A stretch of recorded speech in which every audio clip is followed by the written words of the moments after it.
In Oakland, Cassius is in a job interview for a telemarketer position at Regaleview. He's even brought a high school trophy and an Employee of the Month plaque. However, manager Anderson can tell all the experience on the resume is fake. One of the phone numbers belongs to Cassius' friend Salvador, who is applying for the same job and forgot to change his outgoing message, and Anderson used to work at the other place on the list, so he knows Cassius wasn't an employee there. Cassius has no choice but to admit that he made the plaque and the trophy, but Anderson doesn't care. He'll hire anyone here as long as they have initiative, so Cassius now has a job with a commission-only salary. The next morning, Cassius wakes up feeling philosophical. He asks his girlfriend Detroit if she ever thinks about growing old and dying because he's worried that he'll live his life without doing anything that matters. Detroit explains that little moments also matter because not everything has to be for posterity's sake. They start kissing and getting naughty, but they're interrupted by the door opening and the neighbors seeing what they're doing. It turns out Cassius has been living in his uncle's garage.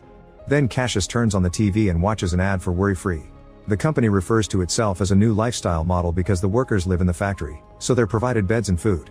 They sell it as the perfect arrangement, but it feels like a prison, especially since their contracts are for life. On his way to work, Cassius is stopped by his uncle Sergio, who reminds him that he owes him 4 months of rent. Sergio is drowning in debt, so he gives Cassius 2 weeks to get him the money. Cassius complains about his uncle not being nice to his own family, so Sergio reminds him that he gave him a car, which barely works. When Cassius arrives at the office, he notices that there's a very fancy elevator at the back and stares at the boss, Mr. Bleep, whose name is censored whenever it's mentioned. Manager Johnny takes Cassius to his desk and explains that a light will be turned on whenever he makes a sale. If he works hard, he could become a power caller on the upper floors and make real money. Then Cassius makes his first call. He imagines himself appearing in front of a couple having breakfast, but the guy hangs up as soon as he says hi. The second call is picked up by a woman doing the naughty, and she also quickly hangs up. The elderly lady in the third call does listen to Cassius, but she explains that she doesn't have any money because her husband is in the hospital with cancer. Cassius doesn't know what to do and sees the sign reminding him to follow the script, which says he must make any problem a selling point. He tells her that the encyclopedia he's selling includes tips on how to stay healthy, causing her to hang up. The next day Cassius keeps failing to make any sales. His co-worker Langston laughs at him and tells him to use his white voice. Cassius is confused by this and says that he's often told he sounds pretty white, but Langston explains that's only Will Smith white, which is just being proper. The real white voice doesn't have a care, it's paid its bills and is happy about the future. Langston clarifies that white people don't actually sound like that, it's what they wish they sounded like. He changes his voice to show off the trick and Cassius is in shock. It's almost like Langston is being dubbed. Sometime later, the employees attend a meeting to meet the new team leader Diana. She and Johnny keep trying to use corporate lingo to encourage the employees, saying they should think of a team as a family. Their metaphors fail and Cassius asks if this idea of working harder means they'll get paid more, but his question is ignored. Afterward Cassius tries to get a coffee from the machine but nothing comes out. His co-worker Squeeze explains that the managers even make them pay for the snacks. Squeeze is very impressed by Cassius for speaking up during the meeting and reveals he's trying to convince the team to fight for a better salary. They obviously can't talk there, so Squeeze invites Cassius to a bar, promising to pay. In the evening Detroit is finishing her shift as a sign dancer on the street. Cassius picks her up and introduces her to Squeeze, explaining that she's an amazing artist. Detroit tries to compliment Cassius too by mentioning the great things he did in high school, but he stops her. He asks her not to talk about high school because that's in the past and as adults they shouldn't be stuck on their silly teenage achievements. As an example he points to the school's former football players, who now work at the furniture store and play football all day. Cassius thinks they're stuck, but Salvador thinks they're just friends having fun together. At the bar, the group watches the news and learns that the police have fought some protesters who call Worry-Free's lifetime contracts a new form of slavery. Worry-Free's CEO Steve said in an interview that it doesn't count as slavery simply because their workers don't sign the contracts under threats of physical violence. The protests have been organized by a group known as Left Eye Faction, who wear a black mark under their left eye. An activist explains that there's almost no normal employment because Worry-Free is replacing everything, even sweatshops. Their facilities are like prisons where employees work for 14 hours and are fed slop. Cassius and his friends are having fun chatting and drinking. When it's time to make a toast, Cassius reveals he's perfected his white voice, leaving everyone in shock. They start talking about work and Squeeze says that the power caller promise is a lie, it's something the managers say to keep employees from giving up. He pulls out some flyers and says they need to form a union so they can get paid properly. The next morning Cassius tells Sergio that he gets paid on Friday, so he'll pay all his rent then. However, Sergio doesn't care anymore, even Cassius's money won't be enough to pay his debt. The bank will take the house soon, so Cassius needs to start looking for a new place. Sergio is so desperate that he's starting to consider working for Worry-Free. At the office, Cassius manages to connect with clients thanks to his white voice. Johnny is very impressed and comes to his desk to celebrate every time he makes a sale. He also claims that the bosses are talking about Cassius' success, so he may become a power caller soon. It's then revealed that Detroit's working half-time at Regaleview too. The next time they go to the bar, Squeeze shows Cassius the newspaper. Sadly, the Senate committee has cleared Worry-Free of all slavery charges. The bar's TV is playing a show called I Got the Poop Kicked Out of Me, where players get beaten up and humiliated in camera just for the laughs. Squeeze thinks it's depressing that this is the most popular show in the country, getting 150 million viewers every night. The next morning, Squeeze organizes the team for their first act of protest. When he says phones down, everyone will stop working for 20 minutes. He asks if anyone wants to back down now, and Cassius hesitates a little before showing support. On his way to his desk, Cassius can't stop staring at the special elevator, which is noticed by Mr. Bleep. In the afternoon, Squeeze yells phone down and everyone starts chanting insults against the company. Cassius is hesitant at first but ends up yelling and clapping along, feeling like he's finally doing something important. Sometime later, Cassius is called to the manager's office. When they tell him he needs to grab his things and leave, he starts insulting them, refusing to stop fighting for a good cause. However, the managers explain he must take his things to the first floor because he's been promoted to power caller. Johnny notices Squeeze and Salvador at the window, so he closes the blinds. Cassius feels torn and imagines the football players in the office as a sign that he's also getting stuck in this job. However, when the managers tell him how much money he'll make and open a champagne bottle, he happily celebrates and drinks too.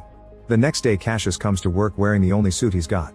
Diana takes him to the fancy elevator, where she has to enter an extremely long password to make it work. The elevator's voice welcomes Cassius and compliments him with some strange and naughty comments.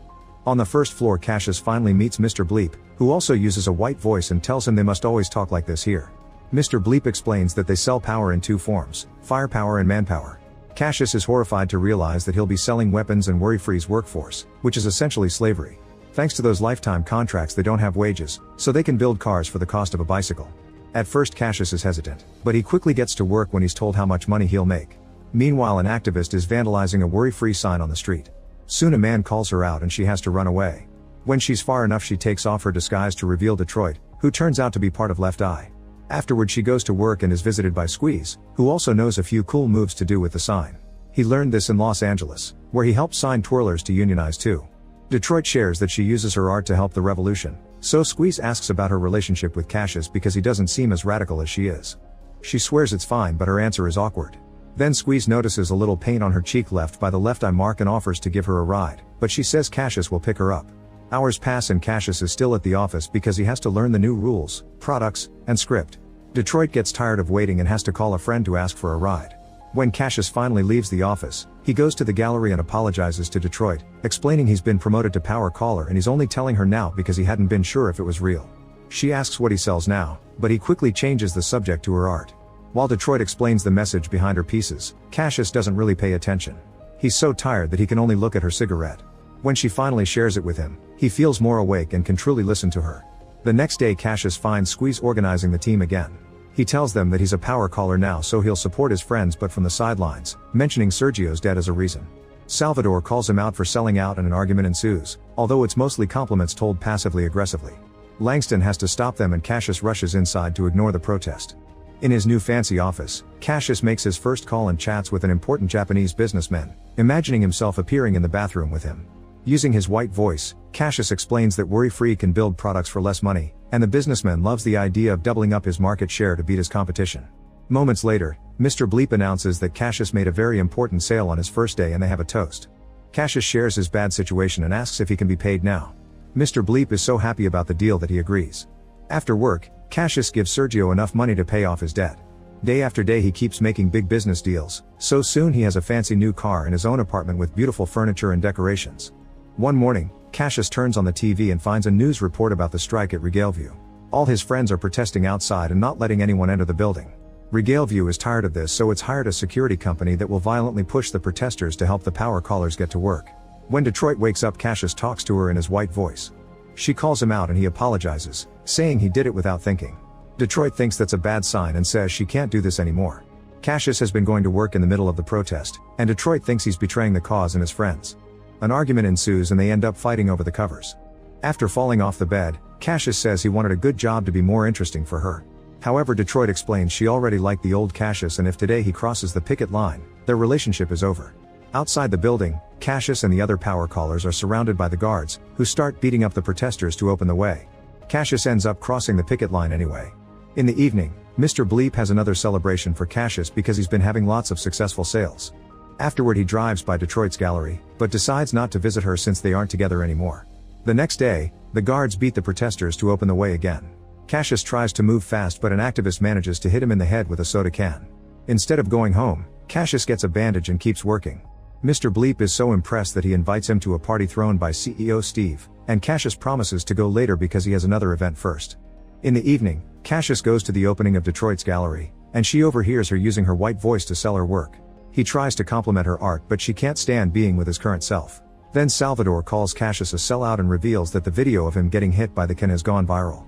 Squeeze tries to convince him to fight for the cause from his new position since it'd be a powerful statement, but he's interrupted when the performance begins. Detroit appears on the stage wearing only rubber hands on her chest and groin. In some containers, there are broken phones, used bullet casings, and balloons filled with sheep's blood. They all represent various businesses that abuse Africa's workforce. She wants the audience to throw them at her while she recites quotes from the movie The Last Dragon. The first few minutes Detroit gets to talk peacefully, but soon the crowd starts throwing things at her without a care. Cassius freaks out and stops them, however Detroit says he's ruining her show and kicks him out. At a very fancy mansion, Steve consumes illegal sugar to kick off the party. Cassius finally gets to meet him and has to use his white voice while they chat. Steve makes Cassius sit in the middle of the crowd and asks for fun stories from the hood, so Cassius has to explain he was never in a gang. Then Steve makes him drop the white voice and asks him to rap.